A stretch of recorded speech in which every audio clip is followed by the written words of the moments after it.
anomaly, HPCR, enzyme anomaly, AV, ventricular septal defect, large ST, single ventricle, aortic component stenosis, the coagulation of ulnar KPVT, there's a total anomalous pulmonary venous drainage, and the cardiomyopathy, and no heart tumor. So these are the whole list of the things that they have an image about the pole chamber, abnormal pole chamber heart rate. So how they do this is not this, will be the atrial defect, because by systematic that they will also examine the septum, the ventricular septum, whether it is the atrial defect, and also the AV index, and then whether the single or double, or the ventricular disproportion, the device is bigger than the left, or the left is bigger than the right, and also the contractility, and also the cardiomyopathy. So what is the anomaly that you look at put in the example? So we noticed before that the motor band and right ventricle, you can see the spine over here, then the anterior chest wall, so this is the right, this is the left atrium, this is the aorta, this is this is the common vein into this, and then we can remember this quite well. And then you start with that, there's also the ventricular septum, septum over here and also over here, this is something normal. So start with this, the first one is the tachycardia. You can see that the fetal heart, the portion is from the abdomen upward. So if the abdomen is upward, is the stomach over here, so the upward, so the heart should be on the here, but the heart is on here. So it means that is on the side. This is the example of the tachycardia. Just like this. That the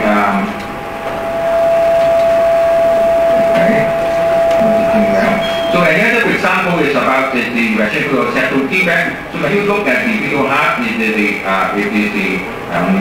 can see the septal defect. This is also the echo in the ventricular septum. This is the VSD.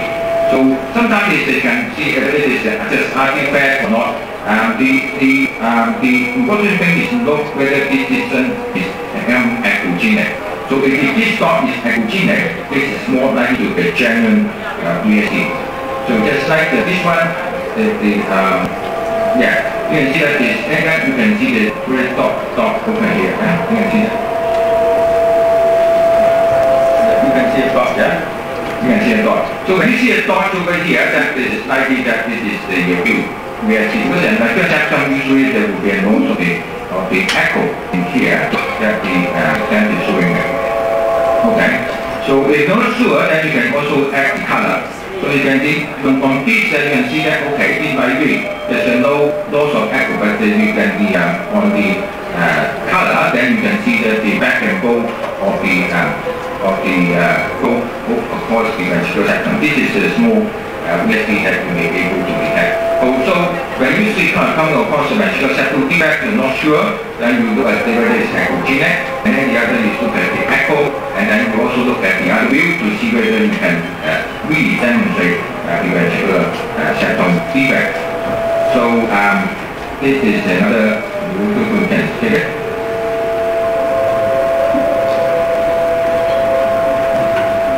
Okay, so you can see that if you can. Then you can see that the global cost.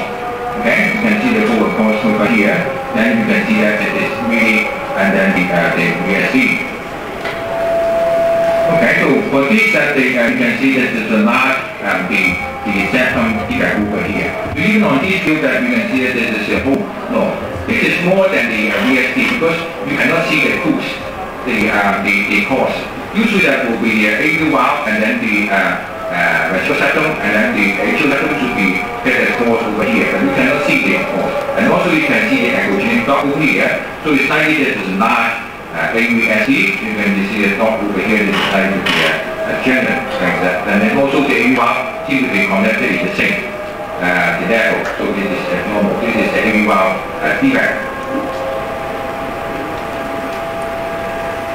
So when this is the other view, then you can see there's a large AV defect over here. Then you can see that this is really okay. This is from the stomach upwards, and then you can see that there's a large defect over here. The stomach upwards, then you can see a large defect over here. Okay. AVSD. And then the other thing is about is the SI anomaly. So SI anomaly is the trapezoid valve is displaced downward. So and then the right atrium is enlarged. So you can see that this one is the spine over here, the anterior chest wall over here. So this is the right side. So this is the right atrium is enlarged. So this is the trapezoid valve. This is the displaced downward, and then there will be a regurgitation. Upwards, that is the red color, this is the upwards, and then the cardiac valve. So this is something that is important. And then when you cut the Doppler, then you can see that the physical velocity is very high. It's more than 200. So this one is the enlargement of the atrium. So this one is another difference. Is not the trapezic dysphasia. Sometimes it's the SI anomaly and also trapezic dysphasia maybe in a similar excitation. So for the demonstration is difficult, but in doing that, then we have to know about whether this is trapezic vegetation is really very marked, and then you will see that the trapezic valve, whether it is spaced downward, it is more to the apical, then this is the abnormal. So you can see that that is abnormal over here. So we show the color to be upward. So that because the atrium is to go downward, but it is going upward. So you can also see that the valve over here is the vegetation. So this is something that's abnormal. So another thing is that you can see the color. That is the blue color. So usually that the downward is the blue color, and you can see this is the color is for white. So then it's the high before, that is the vegetation. So this is the vegetation over here. So you can see the vegetation over here. So this is another reason of the vegetation over here that you can see. That is enlargement of the white atrium, and then the vegetation into the white atrium. Okay, so this is another vegetation over here. That is very high peak. So another this one is the permanent stenosis of the trapezic vegetation. We can see that the right side, the trapezic vegetation is the red color. Yeah? You can see the stream of the flow going upwards, the stream upwards, and then like this. And then on the pulmonary level and the visual view, then you can see the colorful on the pulmonary artery is the slicing color. So that means the high peak. So this is the permanent stenosis causing the trapezic vegetation. So the portion of the heart wheel, we add in the color, then you can also see the trapezic vegetation. There's something that you don't miss, and then you can see that. So especially for the trapezic pulmonary stenosis, the early stage that you may not be, the sign may not be prominent. So maybe just on color, then you can see that. So on this one, that you can see that there was you can see that this is spine, this is anterior, this is the right ventricle. So you can see the right ventricle is quicker than the left is over here. So this is the right is quicker than left. So the left side will be small. Okay? And the other parameter that you can see that is this one. This is the common sinus. You can see common sinus is common. Okay? The left ventricle through the common sinus will not be common as this. So this is also a normal sign. So the display four chamber is abnormal because the right side is bigger than the left, and also this is the commonly sinus over here. Okay, so this one that you can see that this is the right side, this is the anterior, this is the left side. So this left side is enlarged than the right. Okay, so this is the reverse. Okay, previously is the right bigger than left, this one is the left bigger than left, right, and also this is ventral septal defect. You can see the dot over here, that this is the septum over there. So this is something that also the pulmonary sinus, the common sinus is common over here. So the left atrium, the common sinus will be common over there. So so here the systemic examination of the heart, and also you can see that these are the different. So the other things about this is the left atrium, is the pulmonary vein. So usually pulmonary vein will go into the left atrium, but this time the pulmonary vein did not go into the left atrium. So in fact, this is the pulmonary venous complex over here. and then the right side is bigger than the left side. So these are the features of the total and anomalous complex release drainage. So when you see that the first thing about is the right side bigger than the left, right side bigger than the left, and also the common ring is not going to that area. There is no common ring. That the common ring is over here, and then this is the common. So the aorta seems to be far away from that area. So usually the aorta should be close to the just next to that area, but this time it's because of the common convergence. Abdominal common ring, so over here, so that is a large gap between the aorta and that area. So this is from just on that, from the fourth chakra heart view, you can notice that there is something wrong. So another the case of the total and anomalous common venous drainage, to the right side is greater than the left side, and also the left atrium, you cannot see the common vein going into that. In fact, you can see a little bit common vein over here, that is not going into the common vein, not going to that atrium. And aorta is here, is far away from the left atrium. So these three features, then you can just look at the fetal heart, then you can have a clue that this is something wrong here. So on the three vessel view, that you cannot just see the three vessel, but you can see the four vessel. The pulmonary artery, aorta, SVC, and then another vein over here. This is abnormal. This is something because of the abnormal pulmonary venous drainage, so we go upward and then drain with the SVC. So this again is the fourth chakra, and then move upward, and then we see four vessels. That is the third view. That is something wrong.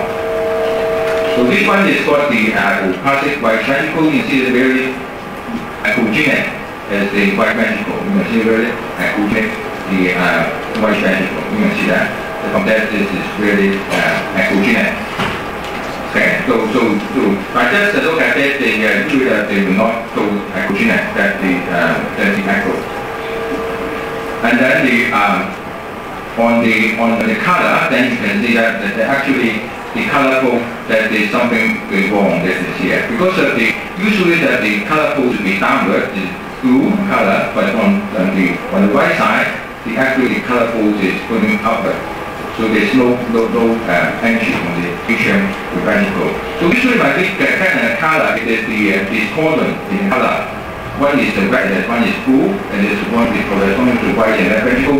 Then to be something wrong because usually there's the same direction, and then it's something different. Then we also alert that that is something abnormal. So these are the things that you can easily remember. So for the left ventricular superior figure is that we talk about that is the pulmonary sinus. The pulmonary sinus is usually caused by the left persistent the left SVC. So that is usually the right SVC is normal. That is the left SVC is persistent. This is abnormal. So this is corresponding to the pulmonary sinus as the tap before. Okay. So that is the important. So on the three vessel view, then you can see that is the three vessel, but another vessel over here. So it actually this is that is the four vessel. Then you can see the four vessel over here. One is the common artery. This is the aorta. That is SVC, and then another vessel here. This is the persistent left SVC. That's one is going there. So that's corresponding to the common sinus and common cell. Okay. So another thing about if you see that the heart is not beating regularly, you also look at the heart, you can listen regularly. Then you have the MO, of course, the ventricle, and then the atrium. Then you can see the fetal heart rate, and then the like this, and then you can see that this is irregular. So just like this, it is irregular heartbeat on the ventricle, and then it's not irregular. So it's the beat, and then the pulse, and then the irregular. Okay, so this one is got the AV bar, so you can atrium that you can beating regularly. The ventricle is beating just 2 in 1. That's the 2 in 1 bar. So this is the MO. This is the ventricle beat, and then this atrial beat. The ventricle beat is up, but the atrial beat is below. Okay, this one is got the tumor in the heart. The ventricle. This is the rectal myeloma. You can see this is a big echogenic. echogenic part. So this is the best way from the echogenic focus. Echogenic focus is common, and this one is enlarged, and then it's not moved the heart valve, and then this one is got the myoma. Okay, so this another thing is what's happening. This one is got the great echogenic intravascular septum. You can see this is very tight. Yeah, you can just look at it and see that this one is abnormal. This one is also abnormal. This got some information over that side, and then the causing the echogenic. So this one is got the virus infection. This is cardiomegaly. So we also have the CT scan. We also look at the cardiovascular ratio. This is more than half. It also means that there's something wrong. There's also got the cardiomegaly, the high MCA, KS3, intercerebral artery, solid velocity. This is anemia. So this is called the cardiomegaly. So we also look at the other cause of cardiomegaly, is anemia infection, and so on. That is the AV malformation and all that thing. So it's not concerned about that in details.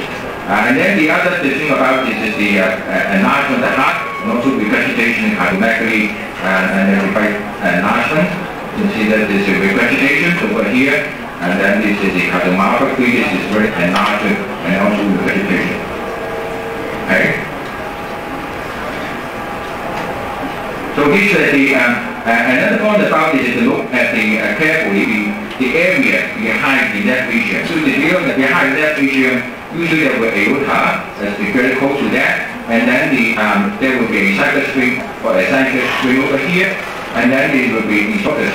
Esophagus usually is not common, but this is the if it is the some esophageal atresia, then may be some common. Or after the swelling, this normal velocity is also normal.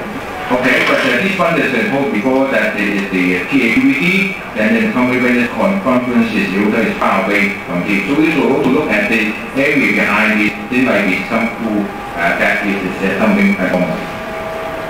So the normal way with the echogenic focus, some the lipid transfer is also normal. This less than 2 millimeter, and also this might be a fourth now of the ventricular defect. This is also normal. So for the cardiac axis is important is for the first trimester. Second trimester is also has some other clues, but the first trimester sometimes is the 14 weeks. Then you also look at the fetal heart is the cardiac axis, because all the time it will reveal this as a normal, and then you will be able. The second one is the fetal heart. This is the spine. This is the anterior. This is like this is like COD. So this is definitely abnormal. Then the turn out to be a congenital heart disease. This is abnormal. So you see a single valve is a valve, and then the ventricular septum. Then it is the inflow and outflow. This is something normal. Usually there will be a parallel flow. So this one is the right side is quicker than the left side. So you can see that this is even on this first trimester scan. You can see the abnormality over here. So first time of the sequence 2, you can see the right side quicker than the left side, and also the regurgitation that is over here. So this one that you can see that the four-chamber heart wheel, that the right side quicker than the left side. You see that the right side is quicker than the left side. That the okay, so also the regurgitation over here. So you can see the color code. This actually is abnormal because both is not in the same color. Okay, the left side and the right side is not in the same color. This definitely is the normal. So this is also called the normal. This is the but you can now see clearly that is the right side. Actually, there is no flow inside. It needs to be cause the diaphragmatic valve. But then is the actually is the on the left side there is a flow across the VSD. So we don't got into these details, but it's just the same way that in the first trimester you can see that the axis is important. And also you can get the color and the flow is important because it usually is parallel. It's just rainbow, or it is in the different color is colder than is normal. So this one is got the heart is the right side, the left, and so this one is got the color syndrome, the multiple anomaly. Okay. So and then for the first trimester, that you can just see you can also look at the cardiomegaly. You can also see that. So in conclusion, I think that the normal portion heart view, you can see the lot of things that the ratio settle, defect, the heavy valve, and then the ventricle disproportion, and then contractility, and then the size of the cardiomyopathy, then you can have a clue about congenital heart disease. So these are the things that we may try to know about this. So thank you.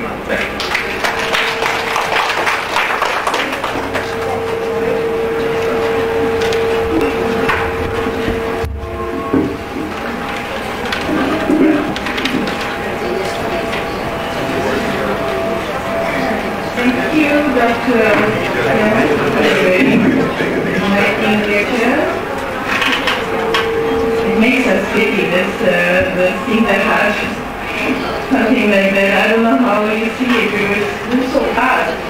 We need a lot of practice to see if we really get it. If it is a way of slowing it down, you can tell us. Okay, now it's time for Professor Bhuiyan's lecture for the tracking factors for fetal cardiac anomaly. Dr. Bhuiyan, please.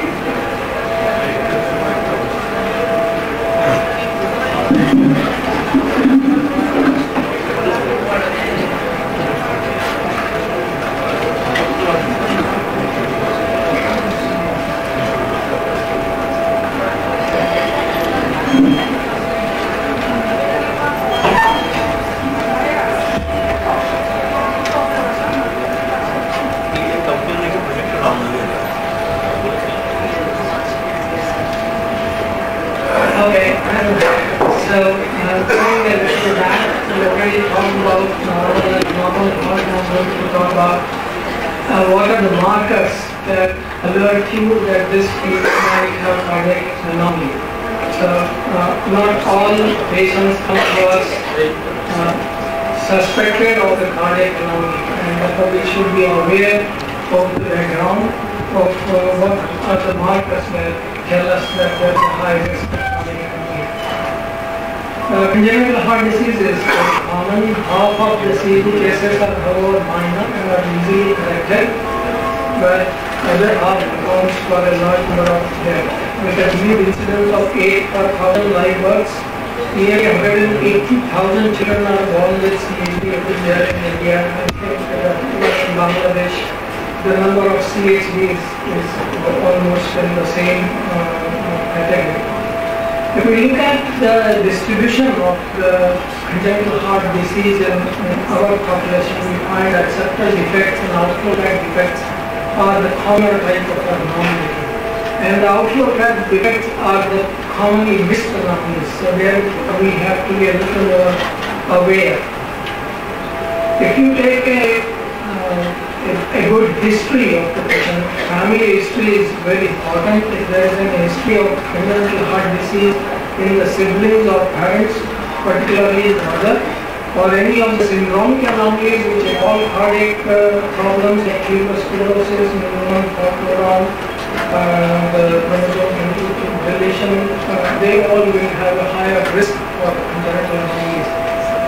If the mother is affected with congenital heart disease, the fetus carries a much higher risk of getting the congenital heart disease in the present pregnancy.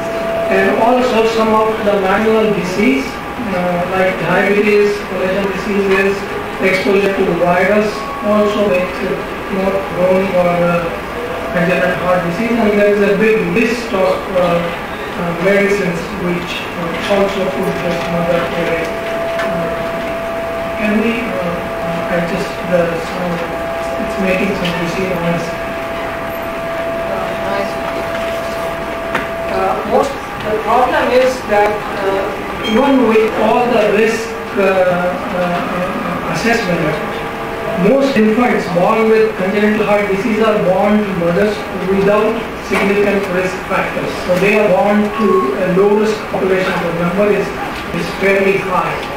More commonly, it is a finding on routine ultrasound examination which raises the suspicion of a cardiac anomaly, and therefore we have to be aware that what ultrasound findings should make us suspect that this fetus might have a congenital heart anomaly.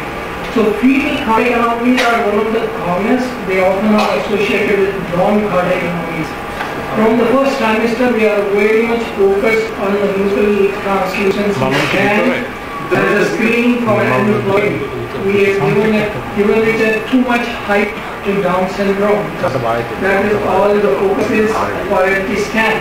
While we must understand that increased NT is also a marker for cardiac anomalies. So if you find a high NT, put it in the high risk, do an aneuploidy assessment. If that comes normal, still the risk for cardiac anomaly is significant in this fetus, and therefore you have to look at the fetal heart.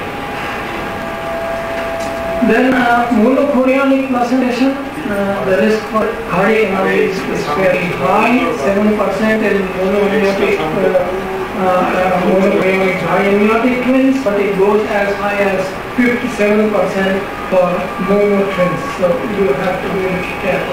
And then there is a big list of other non-cardiac fetal anomalies which are associated with fetal cardiac anomalies. So if you find a brain anomaly like a holoprosencephaly or SAC or a Dandy Walker, if you find an abdominal defect like omphalocele, less percentage of gastrochiasis, but more commonly with atresia, esophageal atresia, duodenal atresia, urinary tract abnormalities, or skeletal abnormalities, particularly skeletal abnormalities which affect the radial ray, the anomalies of the thumb, anomalies of the radius.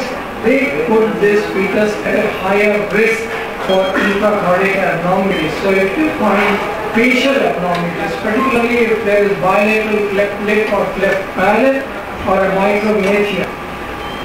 Practically speaking, if you have seen any anomaly, look at the fetal heart very, very carefully, because this fetus is at a very high risk for having fetal cardiac anomaly.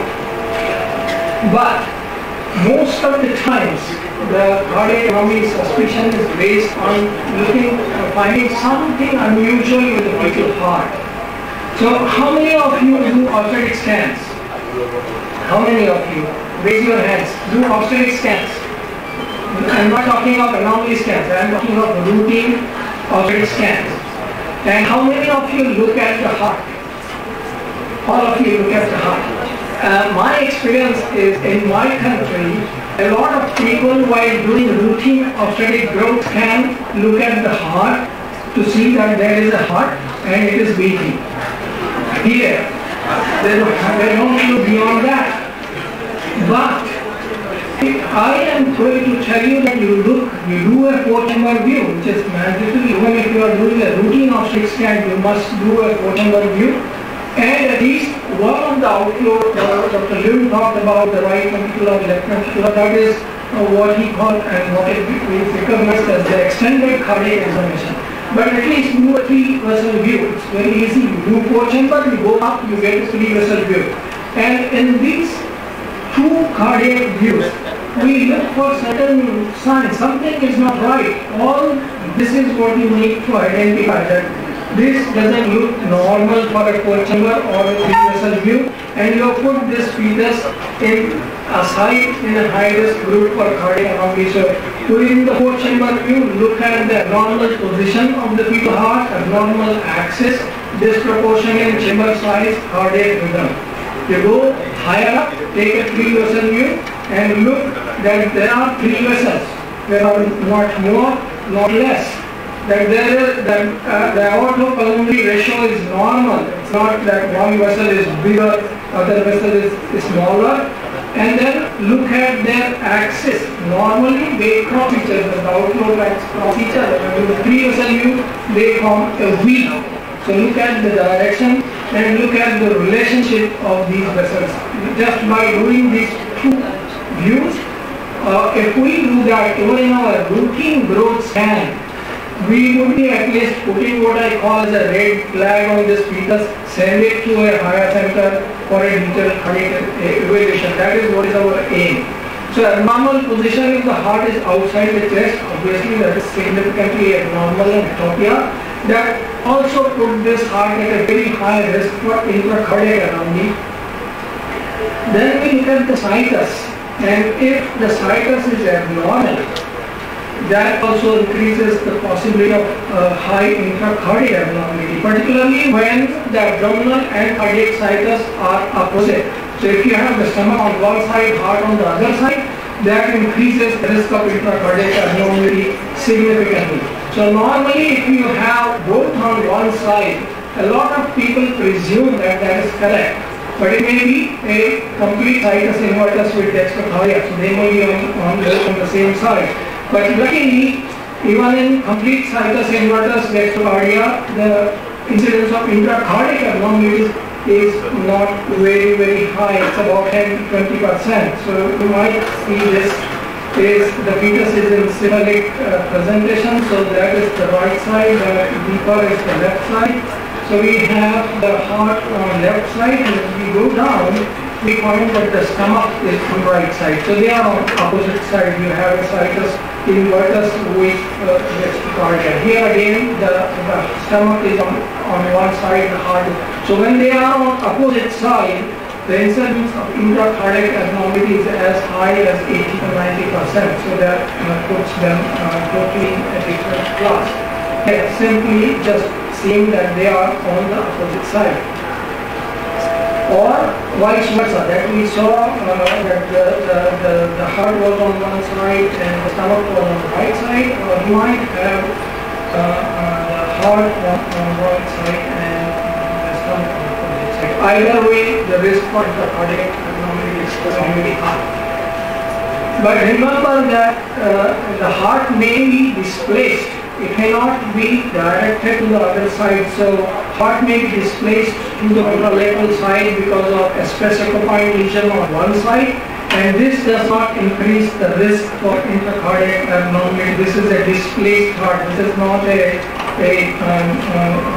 situs abnormality. So you might get a displaced heart, either displaced by specific lesions or fully because there is no lung development. This is a diaphragmatic hernia pushing the heart to the opposite side. You can see the stomach and heart side by side. Then look at the cardiac axis, whether the heart is rotated to the right side or rotated to the left side. Both increase the risk for intracardiac abnormality. If it is rotated to the left side, you have a higher risk for TAF, you have a higher risk for CAT or Epstein's and hypoplastic left heart. If it is rotated to the right side, at a high risk for corrected and left heart.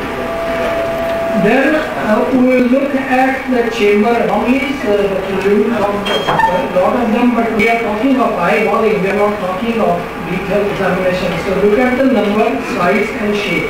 If there are only two chambers, obviously this is a significantly abnormal heart. You are not seeing the other two chambers.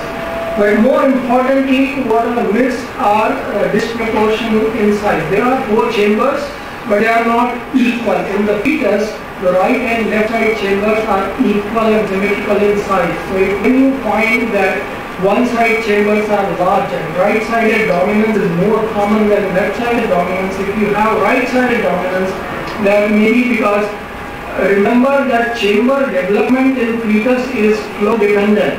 So if there is good flow, the chambers develop well. So if they are not developed well, the flow may be less. There is a flow restricting lesion on that side, or there is a flow increasing lesion, a regurgitation that will cause a huge size of the chamber. So either of them can produce a small or large heart. Here we have what Luke shows a Epstein's causing a huge right atrium and a right side. Here on the other hand, what looks like a right-sided dominance is actually a small left side because of the plates along the left side.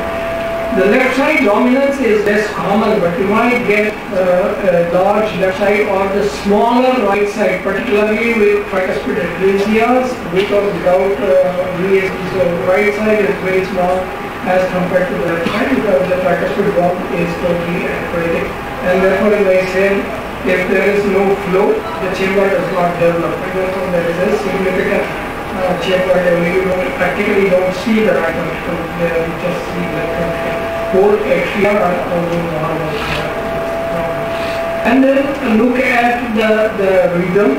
just while eyeballing, you don't have to calculate the rate.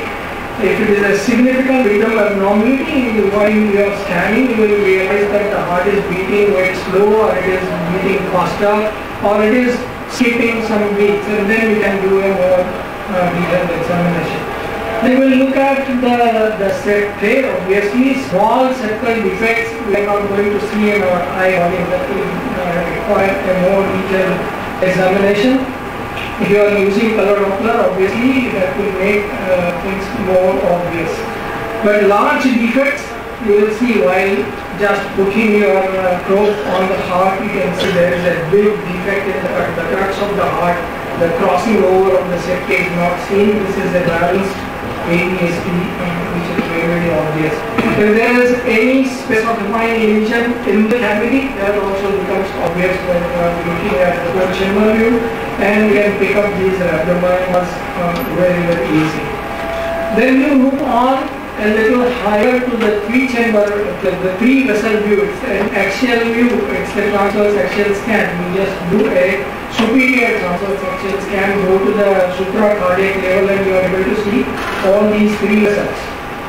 So when you are in three-vessel view, we will make sure that there are three vessels, not two or four.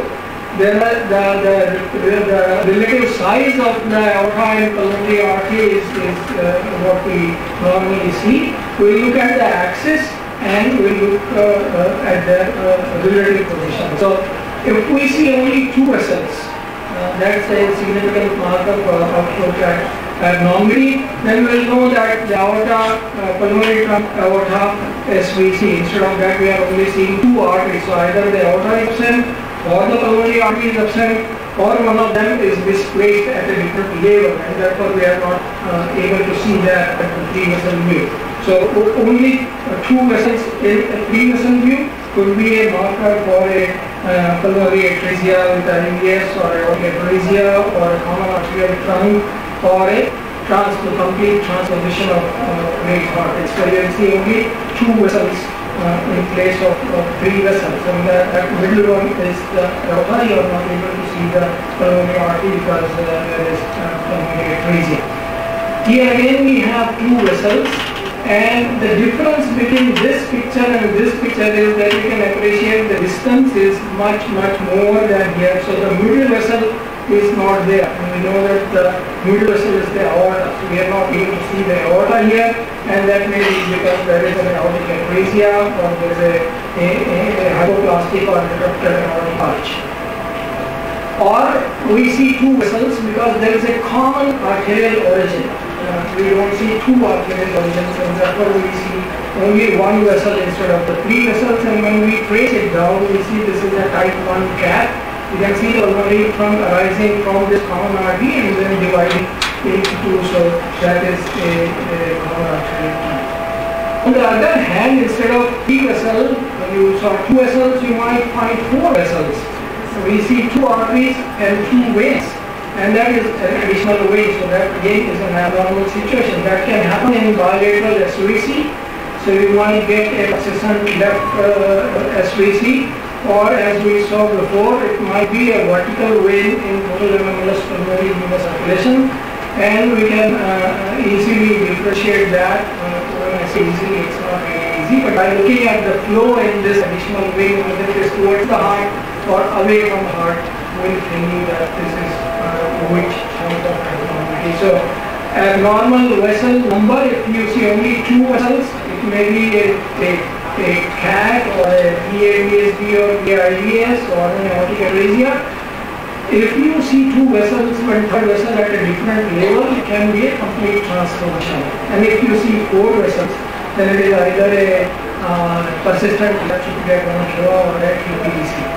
Then we look at the relative size of these two arteries, and we know that they are more or less similar. The range is from 0.8 to 1.6. And if the PA ratio is beyond this range, then that is a very significant marker. Wong and colleagues showed that you can pick up almost 80% of outflow tract abnormalities just by doing this PA aortic ratio and showing that this is significantly abnormal. So here we can see that pulmonary artery is significantly large as compared to the aorta, And that happens because there happens in absent pulmonary valve syndrome. There are no pulmonary valves, so it's a hyperdynamic circulation causing the gross enlargement of the pulmonary trunk and the pulmonary branches as well. And when you do a spectral, you can see through and flow through the pulmonary valve origin, because there is no wall to guard this flow of thought.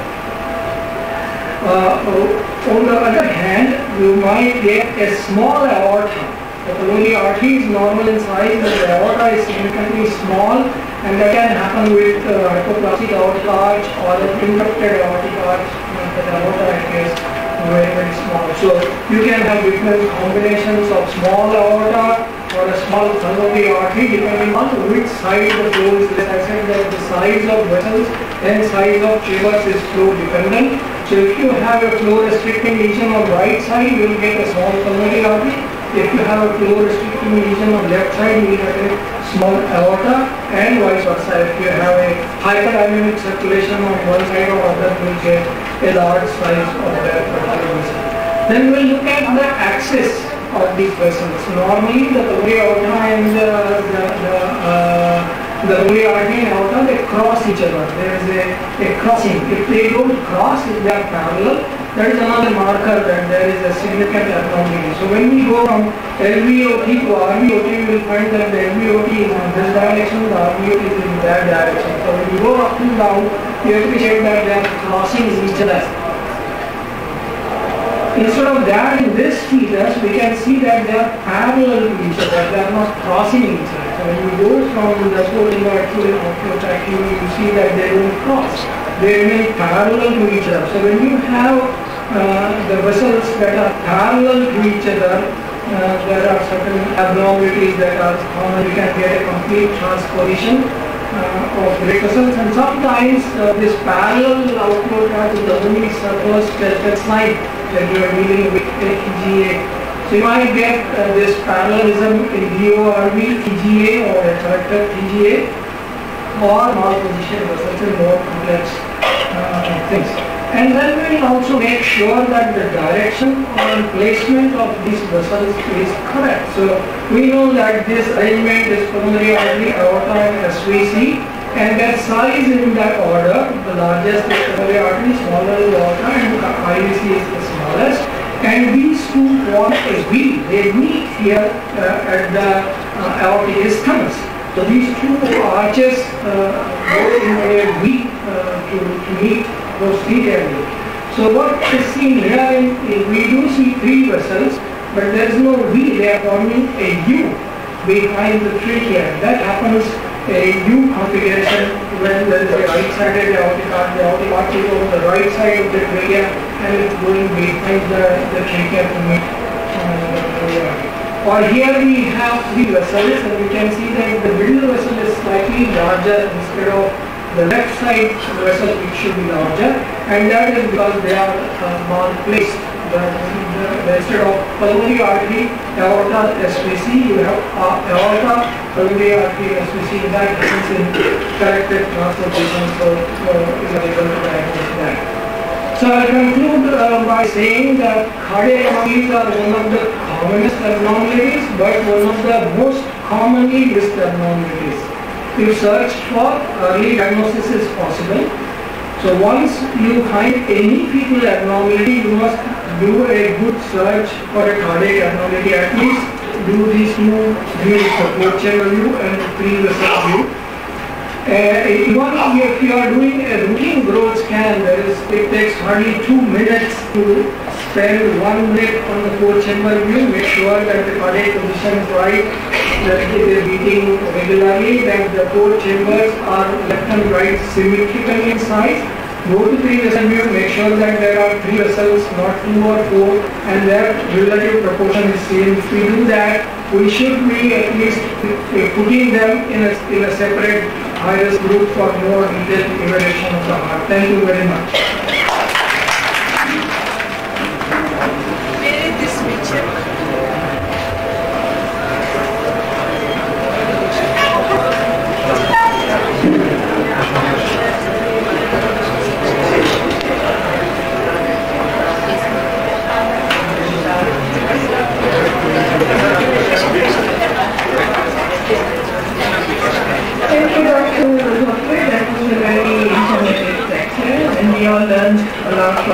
now we need some training, practice, and concentration, and at least 4 chamber view when taking people's heart regularly, start doing it, and then slowly keep looking at it. तो headphone ये खोला microphone आ रही है इसको So we have this physical station next, where foreign missionaries, Hong Kong,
we have this thing is about 36 feet, and then the head is down here. We look at the heart, so it is